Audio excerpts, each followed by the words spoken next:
अपने ही चंचल मन को अपने ही बस में करके एकाग्रता, स्थिरता एवं स्वयं अपने आप में शांति का अनुभव करने के बाद स्वयं मैं कौन हूँ को जानने की दृष्टि से साधना करते करते आज 1410 दिन हो गए।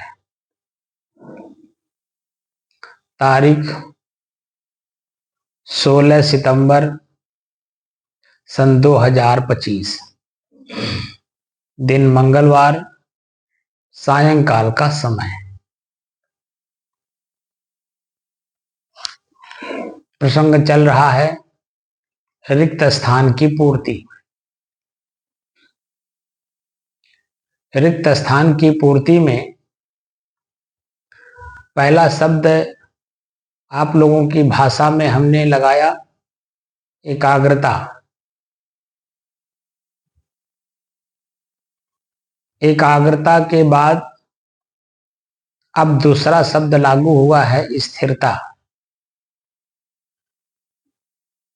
तो स्थिरता के बारे में आप लोगों ने किसी ने भी कोई कमेंट नहीं की, ना फेसबुक पे, ना यूट्यूब पर, ना व्हाट्सएप पर, और ना ही किसी ने कोई कॉल किया। तो अभी आपने देखा होगा कि 35 मिनट तक लगातार स्थिरता में हम लोग थे, बाहर भी स्थिर और भीतर भी स्थिर। बाहर की स्थिरता आप आंख से देखे होंगे कि हम लोगों का आंख बंद है, एकांत में बैठे हुए हैं, ना आंख खुला है, ना मुंह बोल रहा है, ना कान सुन रहा है, ना कान सुगंध उगंध ले रहा है, ना पैर चल रहा है, ना हाथ कुछ कर रहा है।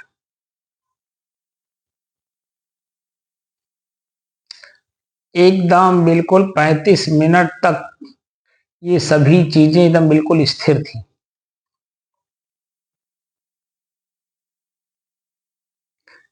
यहाँ पर दो महापुरुषों का जिक्र मैं कर देता हूं।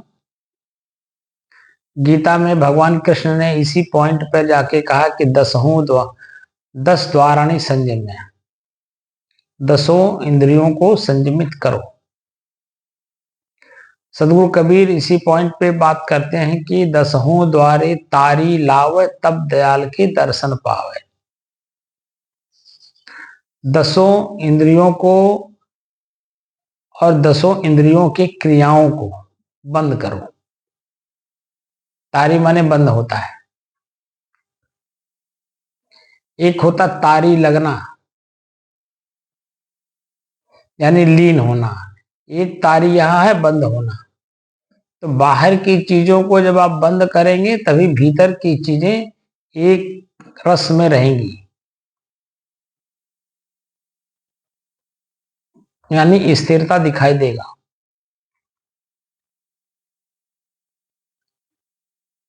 और स्थिरता आए बिना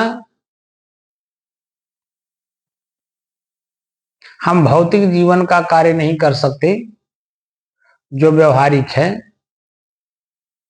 तो आध्यात्मिकता की ऊंचाई कैसे हम प्राप्त कर पाएंगे?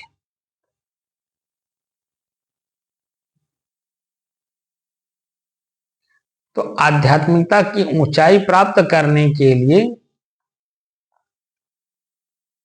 महापुरुषों ने जो अनुभव किया, उन अनुभवों को उन्होंने लेख के रूप में सदग्रंथ में सब कुछ रख दिया। सदग्रंथ, सत्य की खोज में जो गांठें, ग्रंथ मतलब गांठ होता है।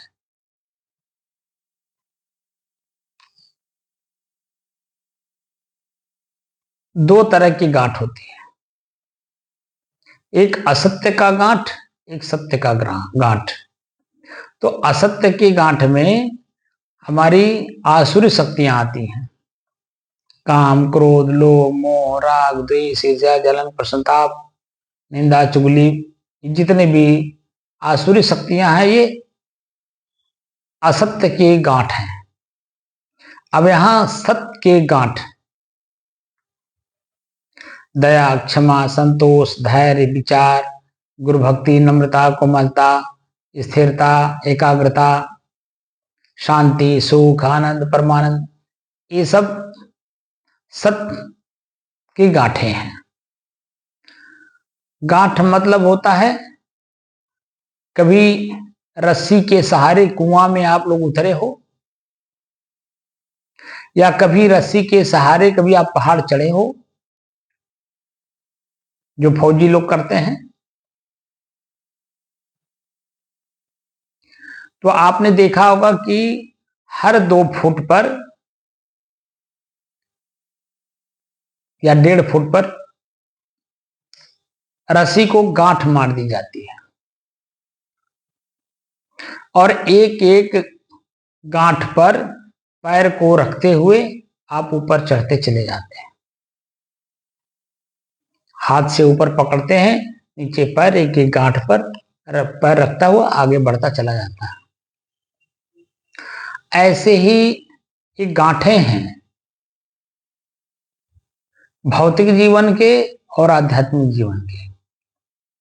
तो भौतिक जीवन में भी दोनों की जरूरत है और आध्यात्मिक जीवन में भी दोनों की जरूरत है।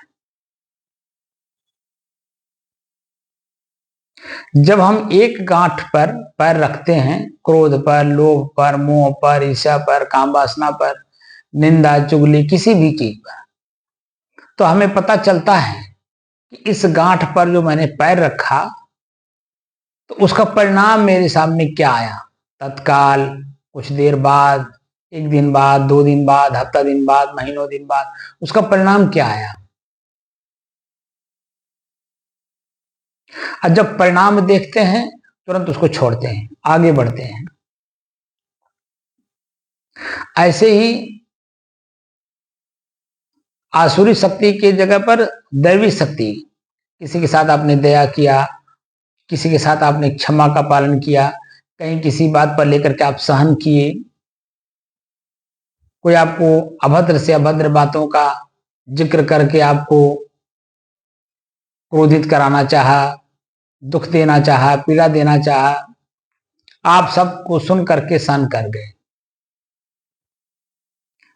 तो एक एक गांठ जब आप दया, क्षमा, संतोष, धैर्य, विचार, विवेक, भक्ति, नम्रता, कोमलता, जब इन गांठों पर जब आप पैर रखते हो, पैर रखने का मतलब आचरण, अपने जीवन में जब उसको प्रयोग करते हो तो उस प्रयोग करने के बाद उसका जो परिणाम आता है, 1 मिनट बाद, 1 घंटे बाद, 1 दिन बाद, 1 हफ्ते बाद, 1 महीने बाद, 1 साल बाद, तो एक में जो आसुरी शक्ति के गांठ पर पैर रखेंगे, नहीं आचरण करेंगे, तो आपको दुख और पीड़ा मिलेगा, पश्चाताप और आत्मग्लानि मिलेगी। लेकिन जब दैवी शक्तियों पर पैर रखते हो यानी आचरण करते हो तो मन में आनंद की अनुभूति होती है, सुख का अनुभव होता है, परम आनंद की अनुभूति होती है, स्थिरता मिलता है, शांति मिलता है, सुख मिलता है, परम आनंद की स्थिति भीतर में महसूस होती है। लेकिन यही मैं हूं ऐसा नहीं है। यह तो जो दैनिक जीवन है इसमें हम प्रयोग करते समय शाम को सोने से पहले हम अपने आप को आकलन करते हैं कि आज हमने क्या गलती किया या क्या अच्छाई की।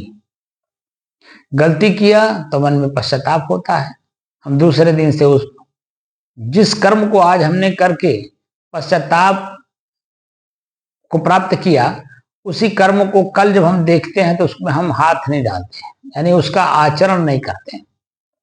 तो जब हम आचरण नहीं करते हैं तो दैवी शक्तियां अपने आप वहां आ जाती हैं, सहनशीलता, क्षमा, संतोष।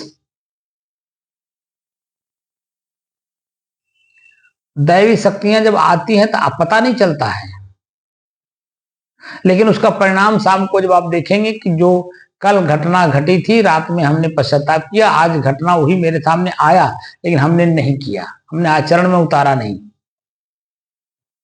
तो शाम को देखेंगे मन प्रसन्न रहेगा, आनंदित रहेगा। ये सब कहने वाली चीज नहीं है, स्वयं करके अनुभव करने वाली चीज है। इसीलिए मैं अनुभव कराता हूं। अनुभव, अनु माने पीछे, भव माने उत्पन्न होना। प्रयोग करने के बाद जो उत्पन्न होता है उसी को अनुभव जन्य ज्ञान कहते हैं। और अनुभव जन्य ज्ञान का महत्व महर्षि पतंजलि जी महत्वपूर्णता के साथ दिया है कि उसका कितना महत्व है, यह स्वयं अनुभूति के आधार पर होता है। आज हम लोग जिस पॉइंट पर स्थिर हैं। संन्यास हम लोगों ने धारण किया है, समन्यास।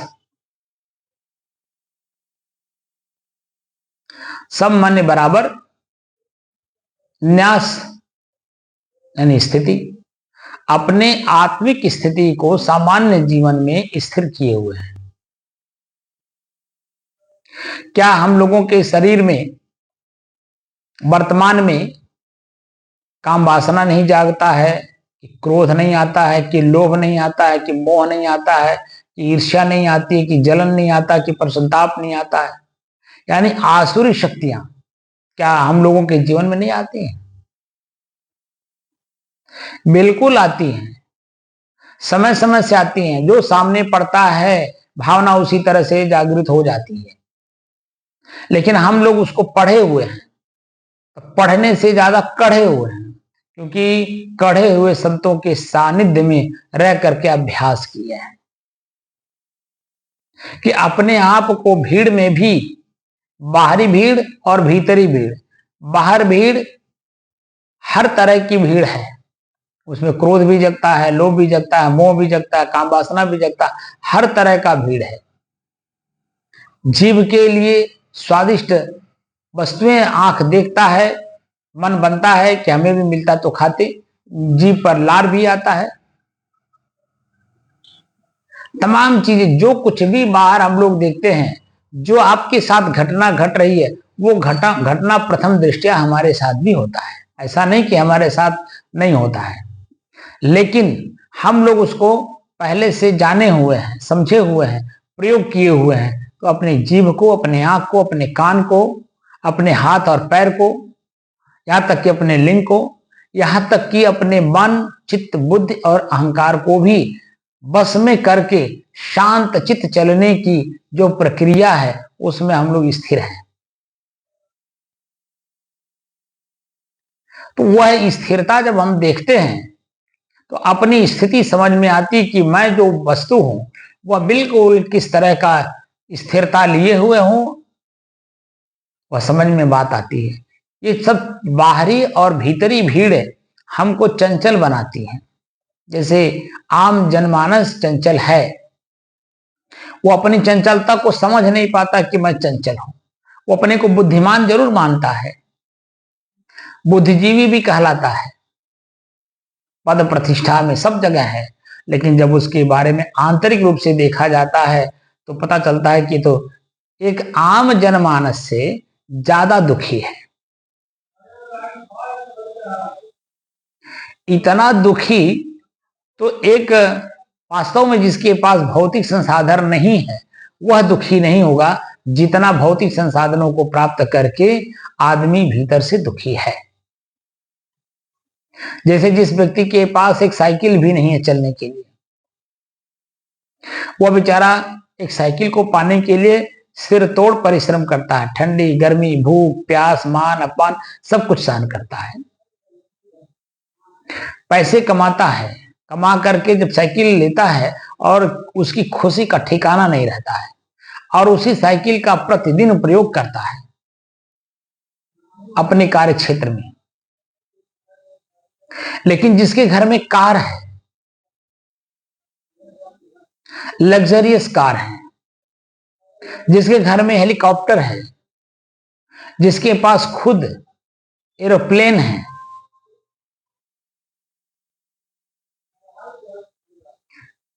उनकी मानसिक स्थिति को देखा जाए तो एक साइकिल वाले से ज्यादा वो दुखी है। जिसके पास साइकिल है वह जितना सिर तोड़ परिश्रम करता है वो शरीर से करता है, मन से दुखी नहीं है, वो शरीर से सिर्फ दुखी है और मन से परिश्रम करता है। उसी अपने शरीर की अंगों का सदुपयोग करता है, हाथ का, पैर का, आंख का, नाक का, कान का, जीभ, हर चीज का अपने सदुपयोग करता है। और वही सदुपयोग उसके लिए उसका परिवार अपना खुशी खुशी उसकी इज्जत करता है, और वह व्यक्ति अपने परिवार की इज्जत करता है। तो दोनों में पूरक बना रहता है। लेकिन जब खास अपने आप को बन रहे हैं, उनको आप कभी भी आंतरिक रूप से देखिए तो उनके परिवार ही उनसे अपने खफा रहते हैं। सिर्फ बाहरी धन दौलत को पाने के लिए उनके साथ जुड़े हुए हैं, लेकिन आंतरिक रूप से कोई नहीं जुड़ा है। जो खास अपने आप को बनते हैं, जब अपने घर में प्रवेश करते हैं, नौकर भले आकर के उनका कोई पानी दे दे, कोई भोजन दे दे, कोई वस्त्र धो दे, कोई वस्त्र निकाल दे, तमाम चीजें प्रक्रिया नौकर कर सकता है, लेकिन किसी अपने परिवार के सदस्य को आपने कभी उनको पानी देते हुए, उनका कपड़ा धोते हुए, उनको रोटी देते हुए, उनके साथ बैठ करके प्रेम से बातचीत करते हुए कभी नहीं देखेंगे, क्योंकि सबके पास अपना मानसिक टेंशन है।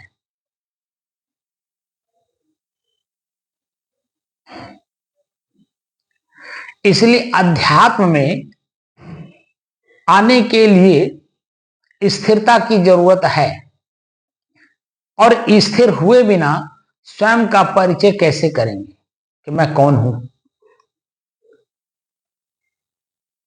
इसी स्थिरता के बारे में आज मैं कुछ लेख लिखा हूं, उस लेख को आप लोगों के सामने रखता हूं। स्थिरता वास्तव में हमारे जीवन में कितना कारगर है, और स्थिरता की वजह से मुझे क्या हासिल होता है, क्या प्राप्त होता है, भौतिक जीवन में भी और आत्मिक जीवन में भी।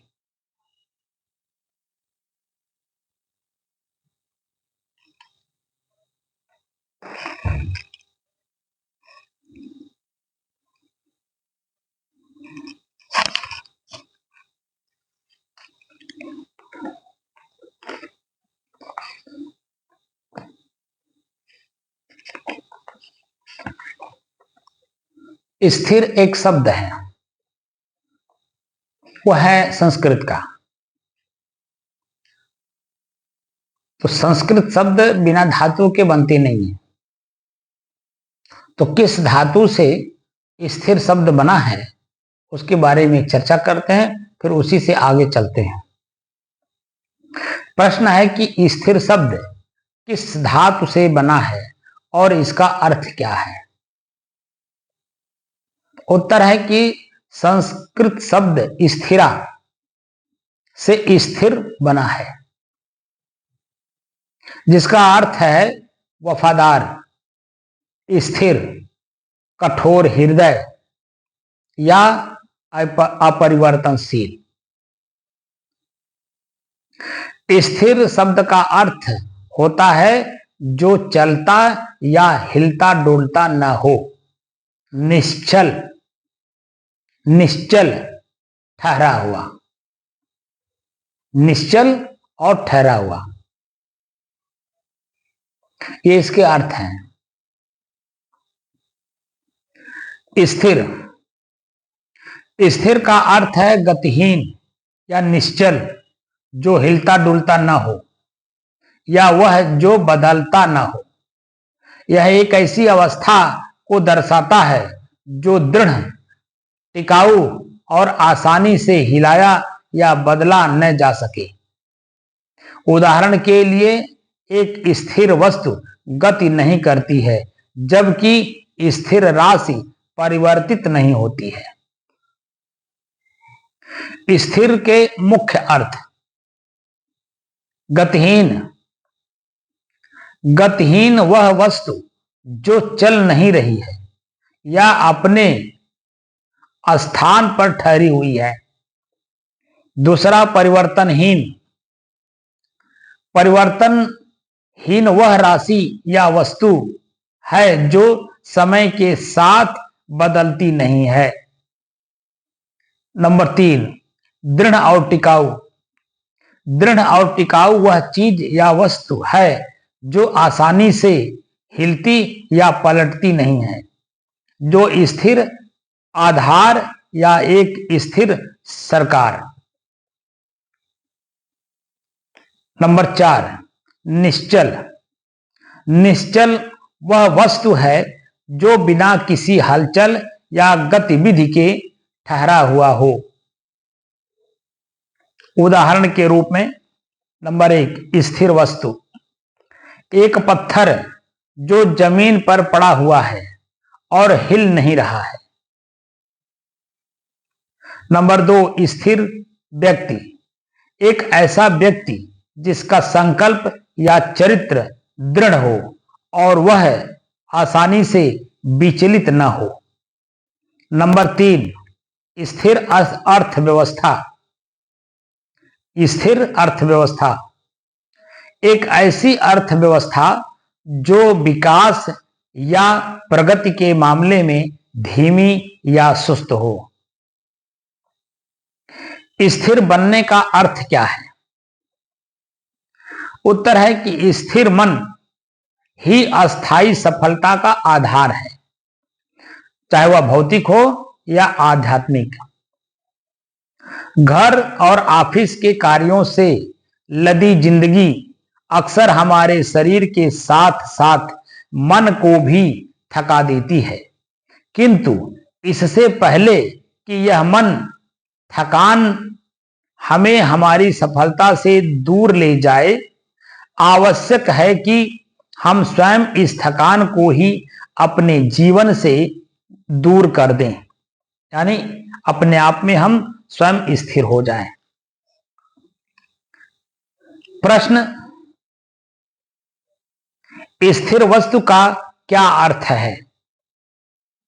स्थिर वस्तु का क्या अर्थ है? उत्तर है कि स्थिर वस्तु का अर्थ है कि वह गति नहीं कर रहा है और संतुलन की स्थिति में है। प्रश्न है कि स्थिर अवस्था का क्या अर्थ है? जो अभी आप लोगों ने 35 मिनट तक देखा, हम लोग एकदम स्थिर थे। स्थिर अवस्था का क्या अर्थ है? उत्तर है कि स्थिर अवस्था किसी ऐसी प्रणाली की स्थिति होती है जहां उसके गुण या चर यानी आचरण बाहरी प्रभावों या आंतरिक प्रक्रियाओं के बस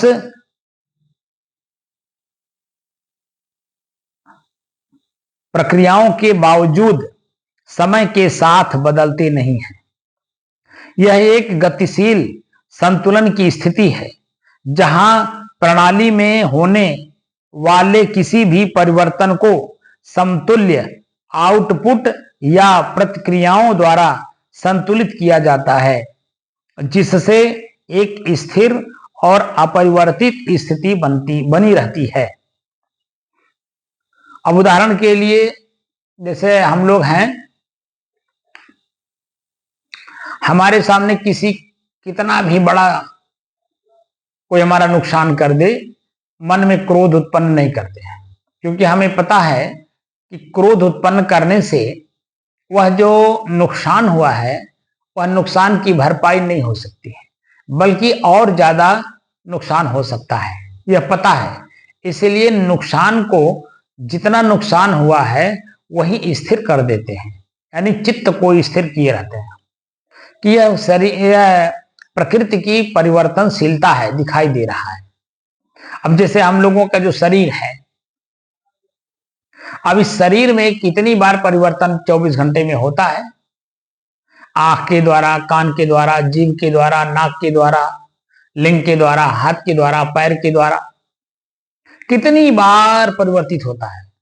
और वह परिवर्तन हम लोग स्थिर होकर के देखते हैं, काम भी करते हैं, ऐसा नहीं कि काम छोड़ देते हैं, लेकिन उस काम को करते समय हम दृष्टा भाव में रहते हैं कि यह कार्य जो किया जा रहा है ये सार्थक के रूप में है या निरर्थक के रूप में है।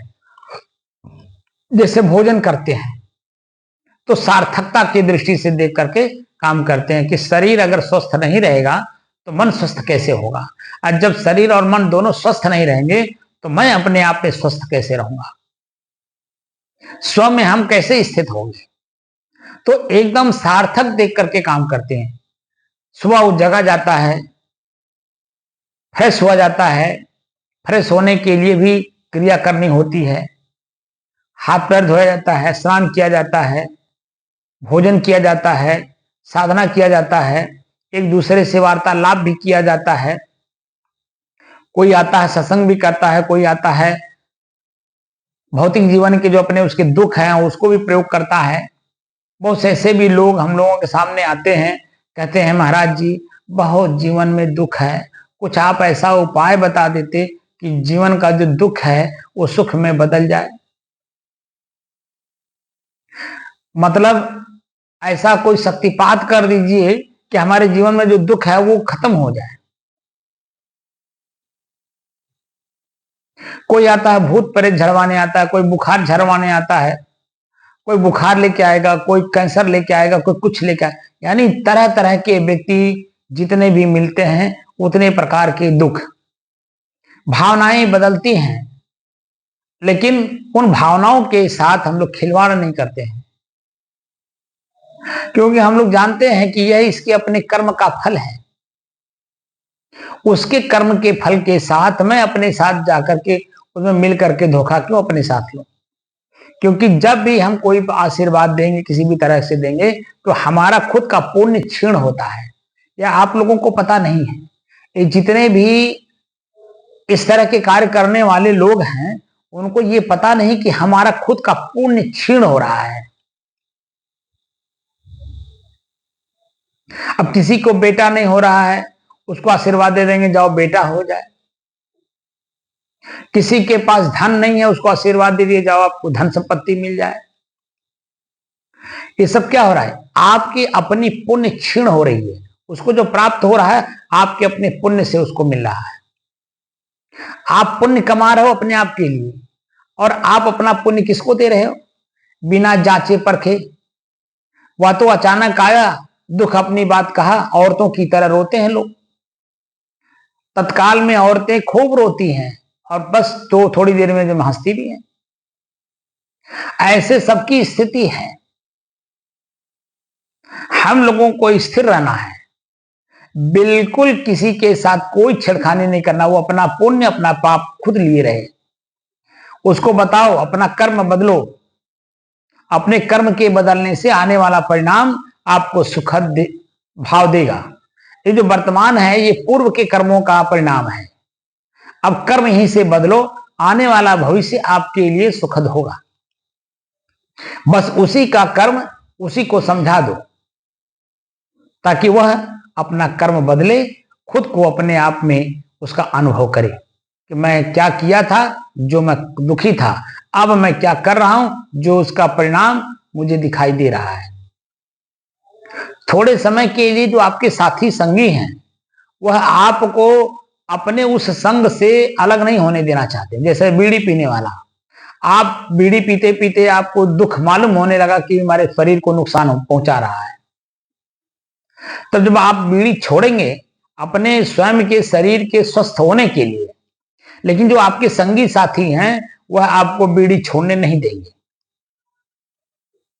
सुर्ती खाने वाले, दारू पीने वाले, मांस खाने वाले, व्यभिचार करने वाले, जितने भी इस तरह के कार्य करने वाले लोग हैं, अगर आपको ये महसूस हुआ इस कार्य से मेरा अपना नुकसान हो रहा है और उससे अगर आप अपने आप को बचाना चाहते हैं, तो आपके संगी साथी, आपके परिवार के लोग ही नहीं आपको बचने देंगे। वहीं पर आपको स्थिरता की जरूरत है। अगर आप अपने आप में स्थिर हैं तो निश्चित है कि उन लोगों को भी आप बदल देंगे जो आपको आपके कार्यों में व्यवधान डाल रहे हैं। अगर उन्हें नहीं बदल पाए तो कम से कम आप अपने आप को तो बदल ले गए। यह खुद के मेरे जीवन में घटना घटित हुई है।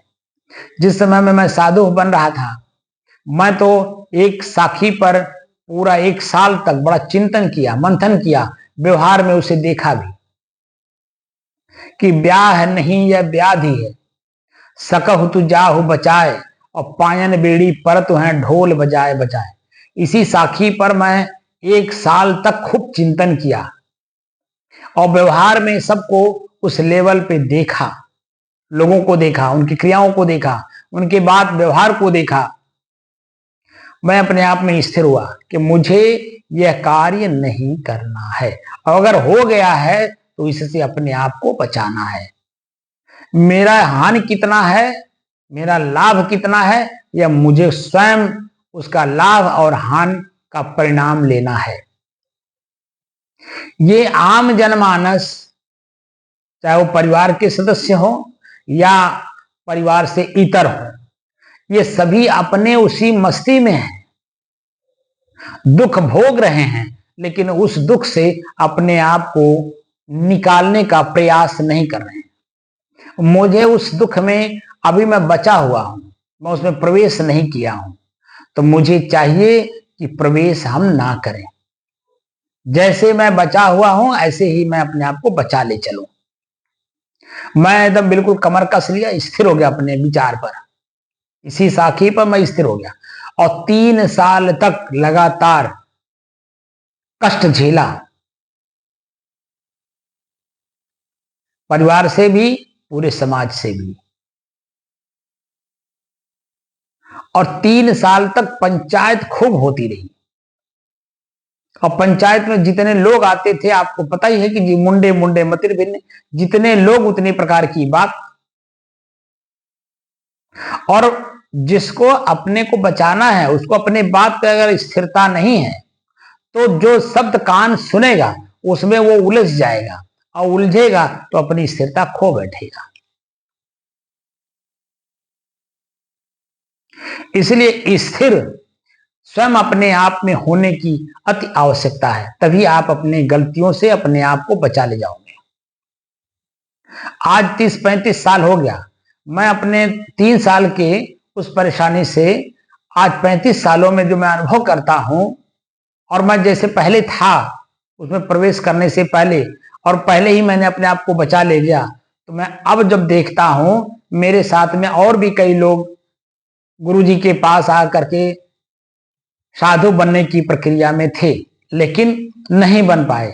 तो मैं उनको देखता हूं, जो क्षण सुख है उस क्षण सुख में अपने आप को डाल करके आज कितना अपार दुख सह रहे हैं, ये मैं प्रत्यक्ष देख रहा हूं। मैं भीतर से अपने आप को बिल्कुल एकदम सिहरन पैदा हो जाती है मेरे अंदर में कि मैं भी अगर उसमें क्षणिक सुख में प्रवेश कर गया होता तो आज मेरी भी इनसे भी ज्यादा दयनीय स्थिति हमारी होती। वो तो धन्य है गुरु महाराज, जो मुझे उस काम वासना से बचने का उन्होंने एक डोर फेंका, मैंने उस डोर को पकड़ा स्थिरता के साथ और बाहर तट पर आकर के उस नदी से बच गया। कि बड़वा नल है, उसमें जो भी प्रवेश करेगा वो उसी में जाकर के दुख सहेगा। वो तो संत महात्मा तट पर बैठे हुए हैं, शब्द रूपी बाण फेंकते हैं, जिनको तीर की तरह लगता है, चोट लगता है, उनके अंदर में चेतना जागृत होती है, और वही चेतना उनको उस दुख से बचा ले जाता है। तो स्थिर है। आज 35 सालों तक क्या हमारी आंखें क्या उस काम वासना जैसी वस्तु को देखता नहीं है? क्या काम वासना जैसी वस्तु को पाने की जो शब्द होते हैं आकर्षित करने वाले, क्या मेरा कान सुनता नहीं है? जीभ बोलता भले नहीं है, लेकिन आंख देखता है, कान सुनता है। और जब हम समाज में चलते हैं तो निश्चित है कि शरीर शरीर से, जैसे मान लीजिए बस में जा रहे हैं, बस में बहुत भीड़ है, खड़े होकर जाने की स्थिति बन गई है, तो क्या उसमें सब पुरुष पुरुष रहते हैं? क्या आप ट्रेन में जा रहे हैं, भीड़ है, भीड़ में क्या सब लोग पुरुष पुरुष रहते हैं? उस समय भी स्थिति, मानसिक स्थिति कैसी बनती है, ये सभी लोग, आप लोग, सब लोग अनुभव करते हैं, और वो अनुभूति हम लोग भी करते हैं, ऐसा नहीं कि हम लोग नहीं करते हैं, लेकिन वहां एकदम स्थिर रहते हैं। किसी भी प्रकार की मन की गति को, उसको फिजिकल स्थिति में लाने की कोशिश नहीं करते हैं, वहां एकदम स्थिर रहते हैं, अपनी स्थिरता में स्थिर रहते हैं, ताकि ये जो पॉइंट आया है अभी 1 घंटे बाद, 2 घंटे बाद, 4 घंटे बाद, अभी उसके बाद नहीं रह जाएगा। तो उस 4 घंटे तक एकदम बिल्कुल अपने आप को, मानसिक स्थिति को एकदम बिल्कुल साइलेंट किए रहते हैं, स्थिर किए रहते हैं। ये स्थिरता आपके भौतिक जीवन में भी दिखाई देना चाहिए, सिर्फ यहां बैठ करके साधना में ही नहीं, भौतिक जीवन में भी वो स्थिरता दिखाई देना चाहिए। तो उस स्थिरता में आने के लिए जो मैं बार बार कहता हूं कि अनुभव करो, जैसे रामअवतार बाबू सामने बैठे हुए हैं, इनको हमने कहा प्रयोग करो, दीपावली के समय में मैंने उनको प्रयोग करने के लिए कुछ कहा, तो उस स्थिति में अगर ये प्रयोग किए होते तो अनुभूति कुछ अलग हुई होती, वृत्तियां हमारी खुलती, जो दबी हुई वृत्तियां अनादिकाल से चली आ रही हैं वो खुलती, वो देखती, अपने मन में कितना अपार प्रसन्नता होती है। हम ये तो नहीं कि मैं खुद किया, उसका प्रयोग किया। दीपावली के दिन ही मुझे कुछ लेने के लिए मार्केट जाना पड़ा। यहां बस्ती में कचहरी के पास झंडा वाला चौराहा है, वहां मैंने देखा कि पुलिस वाले बेचारे सुरक्षा की दृष्टि से सब एकत्रित हो रहे हैं। मैं उन लोगों को देखा, अब मन में मेरे तुरंत भाव आया कि यह सेवा में लगे हुए हैं, इनका भी कुछ सम्मान करना चाहिए। तो सम्मान में हम क्या कर सकते हैं? तो मेरे दिमाग में आया कि इनको मिठाई खिलाई जाए। तो मिठाई में क्या खिलाया जाए, क्योंकि दीपावली का समय है, अन्य मिठाइयां बनावटी हैं। तो मेरे मन में आया कि सोन पापड़ी इनको खिलाया जाए। हल्दीराम का मैंने 5-6 पैकेट आधा आधा किलो का सोन पापड़ी खरीदा और उन लोगों के बीच में ले जा करके उनको मैंने खिलाया, और जो लोग बड़ी प्रसन्नता के साथ उसे खा रहे थे, मेरी आंखें देख रही थी, मन में कितना प्रसन्नता हो रहा था, आनंद की अनुभूति हो रहा था। वो जो पैसे हमारे नुकसान हुए, वह नुकसान में हमारे फायदा कितना हुआ। चित्त मन प्रसन्न हो रहा है, आनंदित हो रहा है, उत्साहित हो रहा है कि हम अपने एक अजीज को कुछ प्रसन्नता दे पाने में सक्षम हो रहे हैं। क्योंकि अजीज इसलिए कह रहे हैं कि मेरे तरह चींटी से लेकर के मनुष्य तक जितने भी चलते फिरते जीव हैं, वो सब मैं ही हूं। जो वो है वही मैं हूं, जो मैं हूं वही वो है, बशर्ते उनके कर्म संस्कार उनको वहां लेके घूम रहे हैं। और मैं अपने कर्म संस्कार को बना करके मैं किस लेवल पे आना चाहता हूं। तो जो अनुभूति होती है, वो अनुभूति हमारे चित्त मन को, उसमें जो गांठें बुराइयों के बनी रहती हैं, उन बुराई वाले गांठों से हमें तोड़वा करके एक अच्छे के रूप में, मन प्रसन्नता के रूप में लाके खड़ा करती है।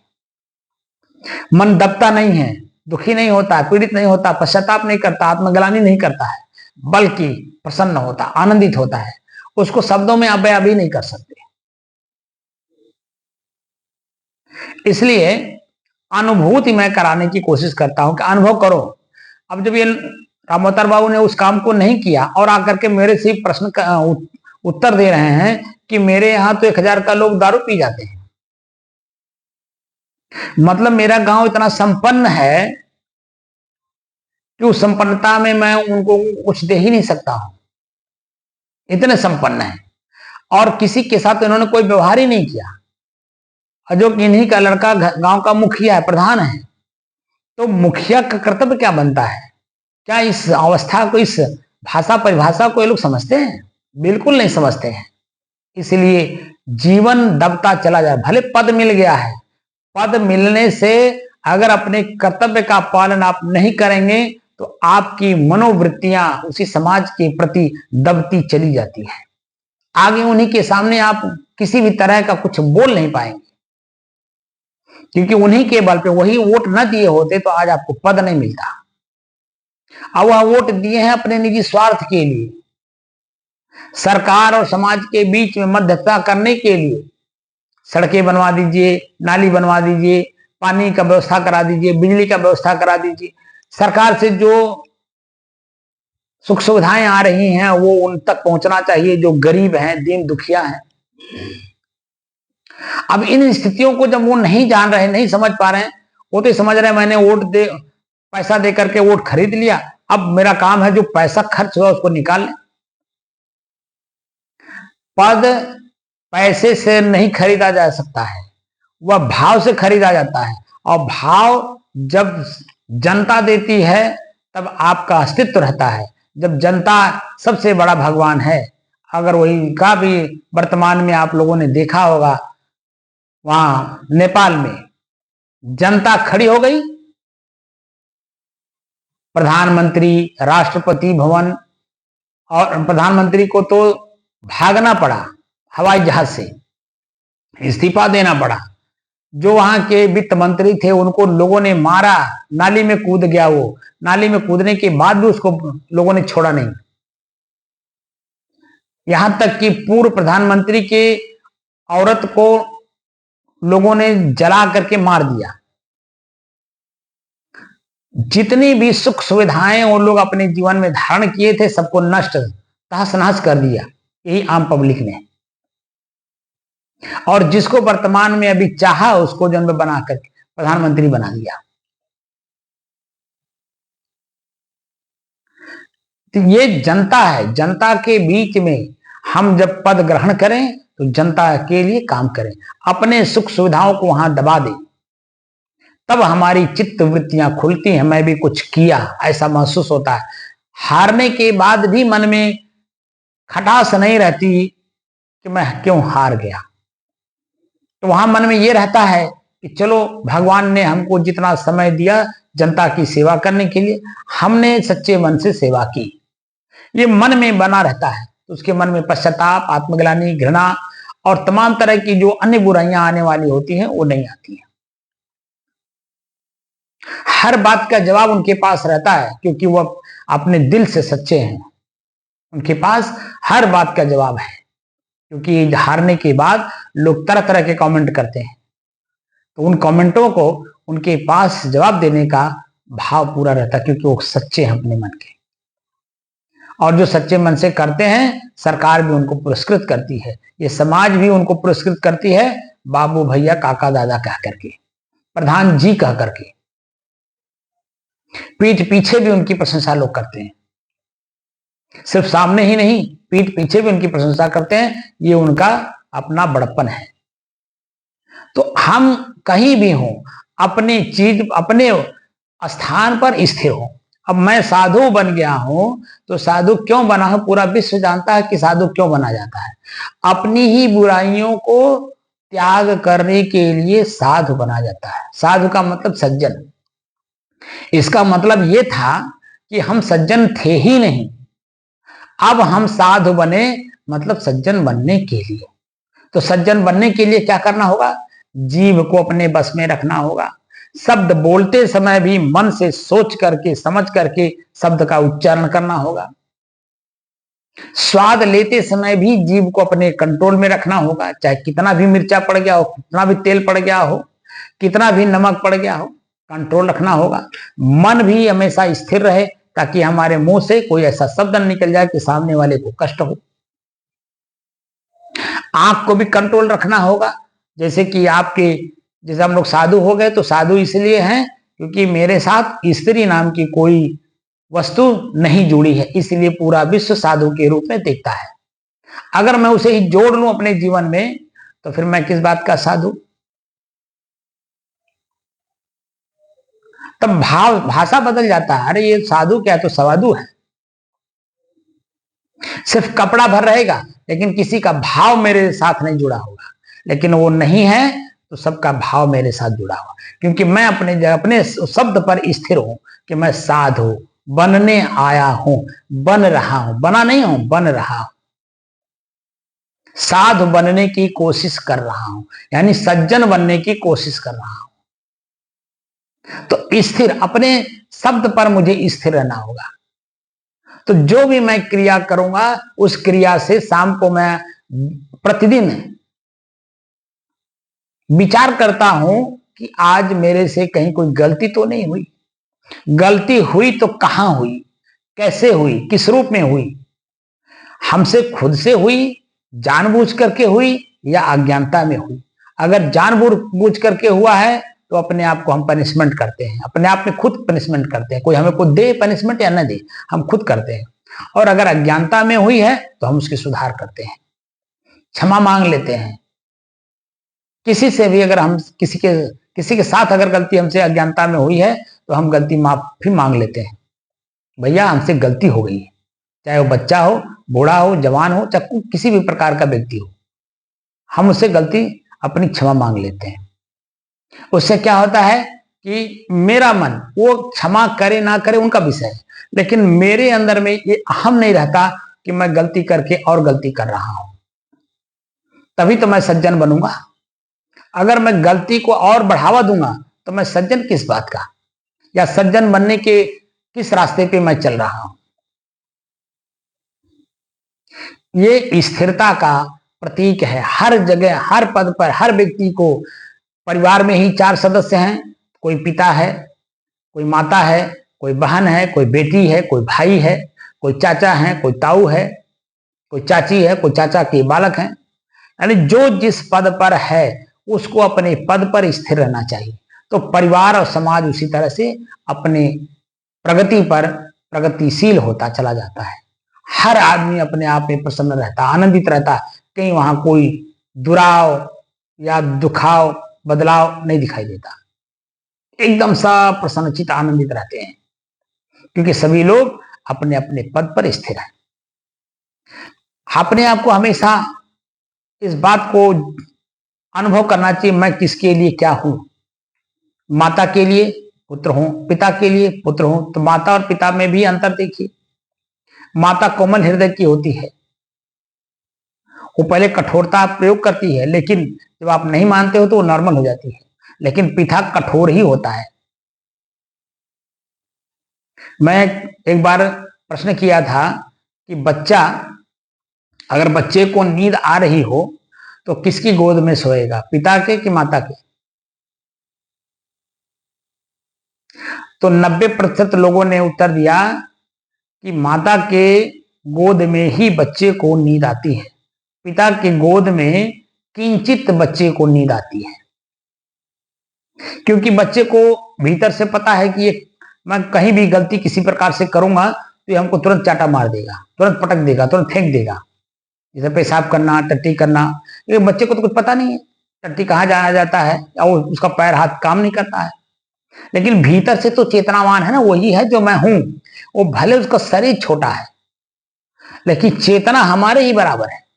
इसलिए उसको पता है कि पिता के गोद में मुझे नींद नहीं आएगी, क्योंकि कब मार देगा, कब पटक देगा, कब फेंक देगा, कोई पता नहीं।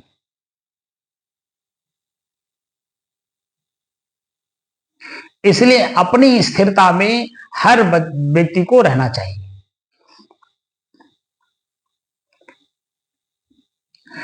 स्थिर अवस्था का क्या अर्थ है? उत्तर है कि स्थिर अवस्था किसी ऐसी प्रणाली की स्थिति होती है जहां उसके गुण या आचरण बाहरी प्रभावों या आंतरिक प्रक्रियाओं के बावजूद समय के साथ बदलते न हो। यह एक गतिशील संतुलन की स्थिति है जहां प्रणाली में होने वाले किसी भी परिवर्तन को समतुल्य आउटपुट या प्रतिक्रियाओं द्वारा संतुलित किया जाता है, जिससे एक स्थिर और अपरिवर्तित स्थिति बनी रहती है। उदाहरण के लिए समस्थापन होम्योस्टेसिस में शरीर का आंतरिक वातावरण स्थिर अवस्था में रहता है, या किसी टैंक में पानी का प्रवाह और ताप स्थिर हो जाना भी एक स्थिर अवस्था का उदाहरण है। मुख्य बिंदु नंबर 1, समय के साथ अपरिवर्तित स्थिर अवस्था की सबसे महत्वपूर्ण विशेषता यह है कि प्रणाली के गुण समय के साथ बदलते नहीं हैं। नंबर 2, गतिशील संतुलन। यह अवस्था एक गतिशील संतुलन को दर्शाती है जहां इनपुट और आउटपुट के बीच एक निरंतर संतुलन बना रहता है। नंबर 3, प्रक्रियाएं चल रही हों। स्थिर अवस्था में भी अंदरूनी प्रक्रियाएं या बदलाव हो सकते हैं, लेकिन कुल मिलाकर प्रणाली में कोई बड़ा परिवर्तन नहीं होता है।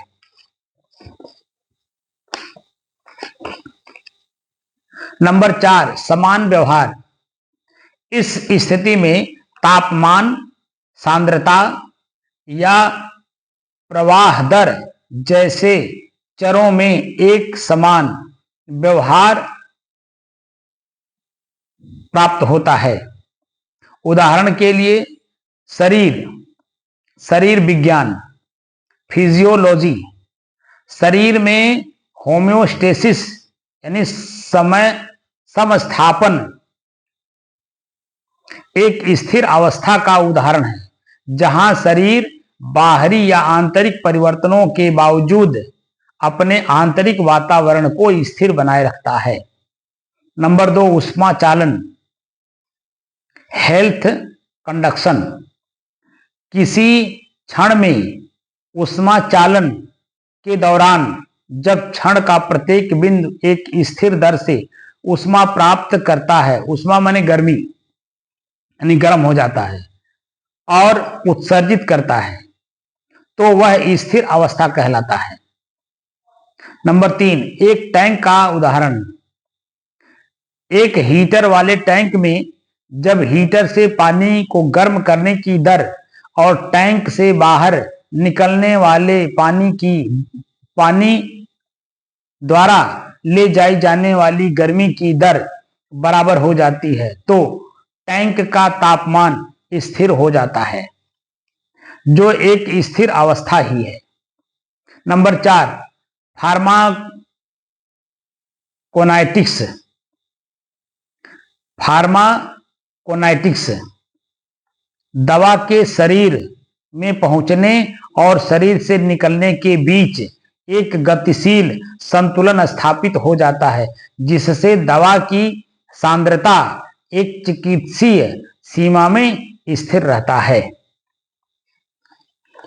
यानी तमाम तरह के उदाहरण और भी हैं, ये देख लीजिए जो लेख है। और भी बहुत सारे उदाहरण हैं जो स्थिर काम करते हैं। अब जैसे मैं वीडियो बना रहा हूं, तो उस मोबाइल को स्थिर रखने के लिए स्टैंड की जरूरत है।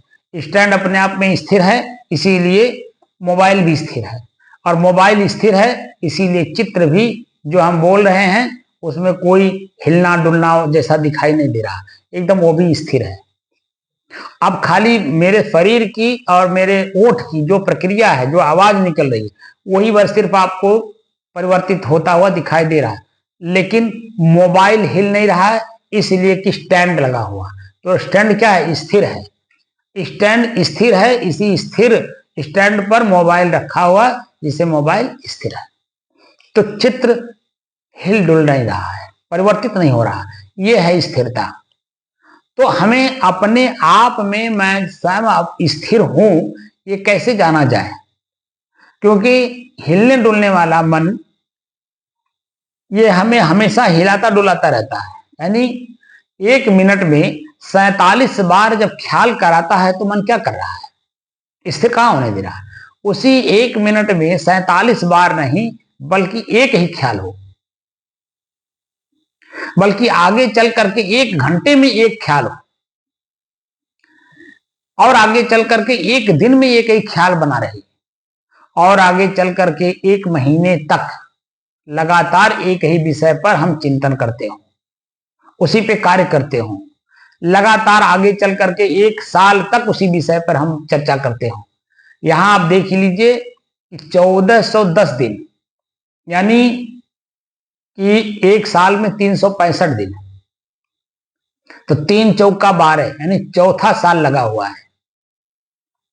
अभी 5 नवंबर 2025 जब आ जाएगा तो 4 साल पूरा हो जाएगा, और हम सिर्फ एक ही विषय पे चर्चा कर रहे हैं, वहां पर किसी भी प्रकार का कोई परिवर्तन नहीं कर रहे हैं।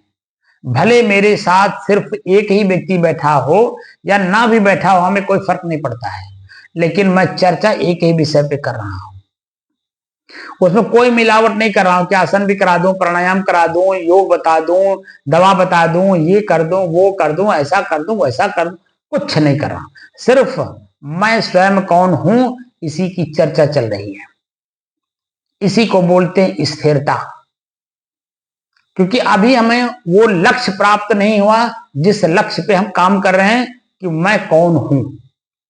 और मैं कौन हूं जिस दिन जान जाऊंगा और उसको मैं एक्सप्लेन कर दूंगा कि मैं यही हूं, उस दिन मेरी वाणी बंद हो जाएगी, एकदम बंद। इसलिए अभी आप लोगों में बड़ी अच्छी समय चल रही है कि आप लोग भी प्रश्न करके या कमेंट करके उसको जानने की कोशिश कर सकते हैं। लेकिन जिस दिन मैं बता दूंगा और कंफर्म करा दूंगा मैं यही हूं, उस दिन से मेरी वाणी अपने आप में मौन हो जाएगी। और मौन वाणी में आप कुछ भी, जितना भी जिज्ञासा प्रकट करना हो, नहीं कर पाएंगे। क्यों? क्योंकि कोई जवाब नहीं मिलेगा, बस एक जवाब, मौन। क्योंकि वह अपने आप में स्थिर वस्तु को प्राप्त कर लिया गया जिसकी मुझे खोज थी। और उस दिन के बाद फिर हमारा आपका मिलना जुलना, बातचीत करना, वीडियो बनाना, तर्क वितर्क करना, ज्ञान देना, ज्ञान लेना, सब बंद, टोटल। क्योंकि जिसकी मुझे चाह थी वो मिल गई, अब मुझे किसी की जरूरत नहीं। हाँ, किसी की जरूरत अगर हमारी हो तो मेरे सामने साथ साथ रह करके, मौन अवस्था में रह करके उस कार्य को वो पूर्ण कर सकता है जो उसकी चाह है कि मैं स्वयं कौन हूं। वह तो वर्तमान बताएगा। ये तो हम लोगों ने बहुत लोगों को दे करके देखा। जैसे हमारे महात्मा बुद्ध संत थे, लाखों अनुयायी उनके थे। अंत समय में शरीर छोड़ते समय सिर्फ एक आनंद उनके साथ था, तो वो भी शरीर से था, न कि उनके जैसी स्थिति को प्राप्त किया।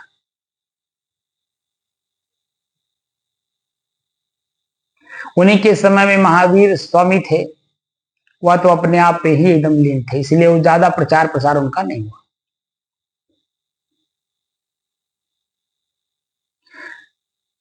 इस स्थिति में आने के बाद कुछ भी करना शेष नहीं रह जाता है।